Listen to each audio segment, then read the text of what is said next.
Eazy-E. Eazy-E was the undisputed godfather of gangster rap.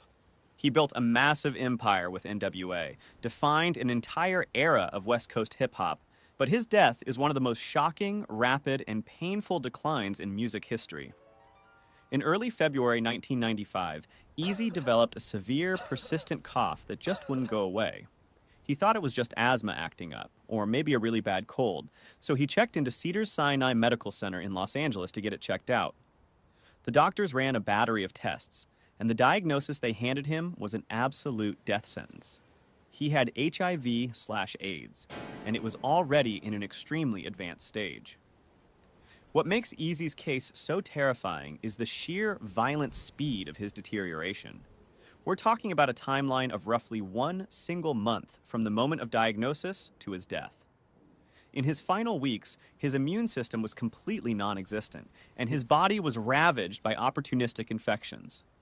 He became severely emaciated, losing a shocking amount of weight in a matter of days. His lymph nodes swelled painfully, and he was completely bedridden, relying on an oxygen mask just to force air into his failing lungs. The pain in his chest from the constant hacking coughing fits was agonizing. Knowing he didn't have much time left, he scrambled frantically to secure his legacy. From his hospital bed, he made peace with Ice Cube and Dr. Dre, ending years of bitter public rivalry.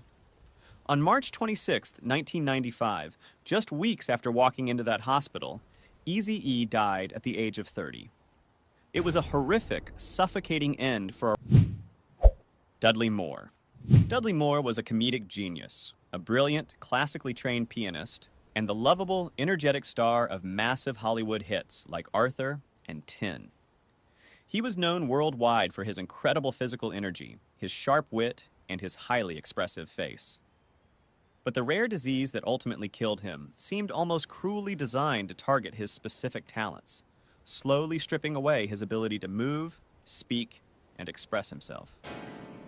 In 1999, after suffering from unexplained falls and balance issues, Moore was diagnosed with progressive supranuclear palsy, or PSP. It's an incredibly rare, incurable brain disorder that systematically destroys the cells controlling balance, movement, walking, and eye coordination. It's often compared to Parkinson's disease, but PSP is much faster, far more aggressive, and completely untreatable. The physical decline was agonizing for him to experience and for his friends to watch.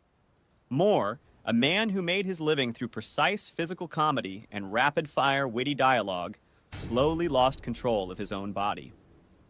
He started falling constantly, suffering painful injuries. His speech, once so sharp and articulate, became slurred, incredibly slow, and nasal, making it frustratingly difficult for him to communicate his thoughts. One of the hallmark, terrifying symptoms of PSP is the inability to move the eyes, especially looking downward. This makes simple tasks like walking downstairs or eating a meal incredibly dangerous. By 2000, he publicly acknowledged that the disease was going to kill him, but the grim reality of PSP is that it eventually destroys the muscles used for swallowing. This inevitably leads to aspiration, where food, liquids, and saliva slip past the vocal cords and into the lungs instead of the stomach. In his final days at his home in Plainfield, New Jersey, Moore was completely bedridden. His body was rigid and frozen, his once expressive face locked into a stiff, unblinking stare. He died at 11 a.m. at the age of 66, trapped inside a paralyzed body that had completely betrayed his brilliant mind.